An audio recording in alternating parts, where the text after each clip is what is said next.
I'm sure you've heard of Subnautica and how scary it can be, whether it was from all the craze with the reactions to the Leviathans, or if you've experienced the game yourself, then you'll know what I mean. Although this game isn't part of the horror genre, some parts of it have you feeling like you're in one. The design of this game's environment, story, game mechanics, and especially the creatures will all make you feel small in some way. Everywhere you look in this game, you can be sure to find a creature that is either huge or wants to kill you, or both. The overall design and behaviour of the fauna really makes you feel powerless and just tiny.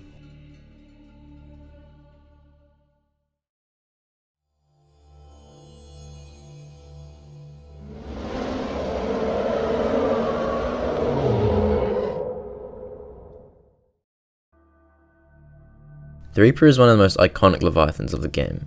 Its large body, pitch black eyes, and exaggerated claws make it one of the scariest faces in the game.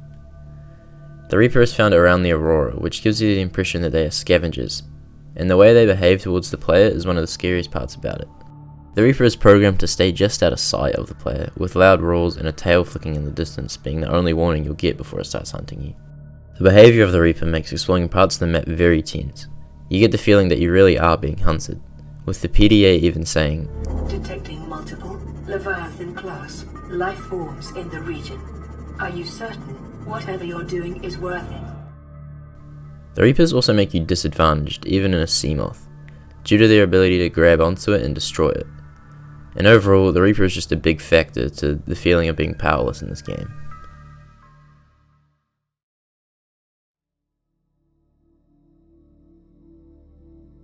Now, the Reefback are on the other side of the spectrum in terms of how dangerous they are. The Reefback are Subnautica's gentle giants, due to them being harmless. Their flat top allows for many ecosystems to flourish on their backs, and their sheer scale makes you feel like a drop in the ocean. I wanted to talk about the Reefback in this video not because of how scary they are, but how small they make you feel. They are as big as the Cyclops, yet they are a living organism just like you. And I think that they are one of the coolest creatures to come across for the first time in the game.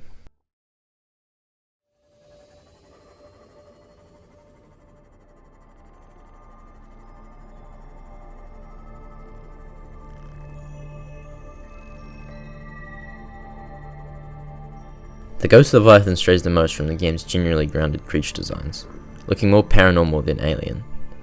And while it is plenty scary on its own, it really shines in its sound design and placement in the world, with it being strategically placed in locations that already have you on edge, such as the Lost River and the Blood Kelp Zone. The Ghost Leviathan's iconic cry mixed with the eerie atmosphere of the Lost River makes it one of the most tense locations to travel through for the first time. While the Ghost Leviathan is only about the size of a Reaper, its environment makes it seem much larger, being an enclosed space. This makes a sort of cat and mouse game through the Lost River tunnels, and its tendency to chase the player heightens the feeling of being outmatched. Overall, some of Subnautica's creatures create tense situations where you feel like all you can do is run. This, combined with the lack of weapons to defend yourself, and the general design and behaviour of them, makes for a very unique experience.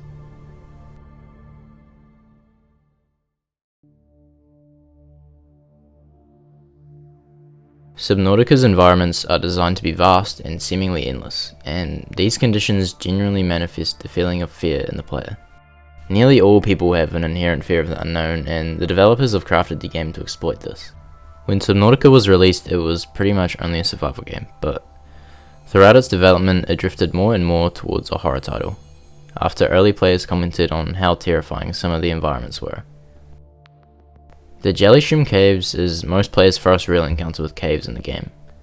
They are introduced around the time most players make the Seamoth, and are designed so that the crush depth is just below the ceiling. So players have to dance around the pockets of safety, and are forced to leave the Seamoth to venture the cave floor. Crab snakes live in these large mushrooms that are on the floor, and when the player swims close to them, they attack them. And these pair perfectly with what I mentioned before, as it makes almost no place in the caves safe.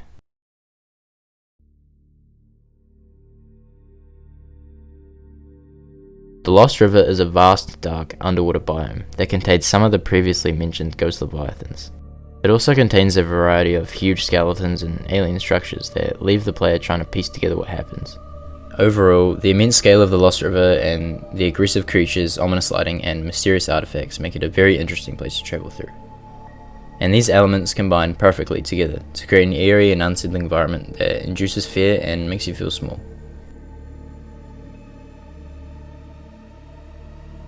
The Grand Reef is home to all kinds of bioluminescent plants and hostile creatures, and the darkness of this place, combined with the abundance of glowing lights, creates this otherworldly atmosphere that makes the creatures here even scarier.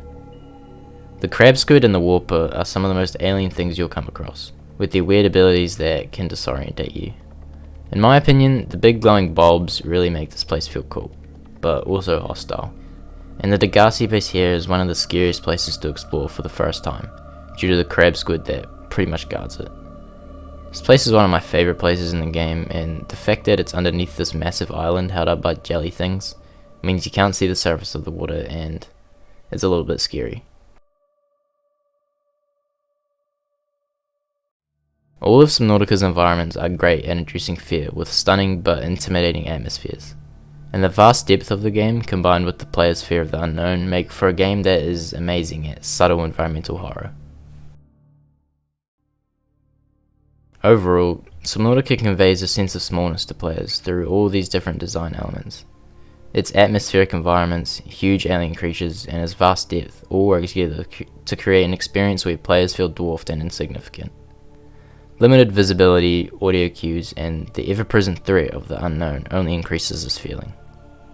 As players play through this game and explore its underwater world, they are constantly reminded of their small presence in a vast and often hostile environment, which intensifies the sense of beauty, fear, and awe that this game offers.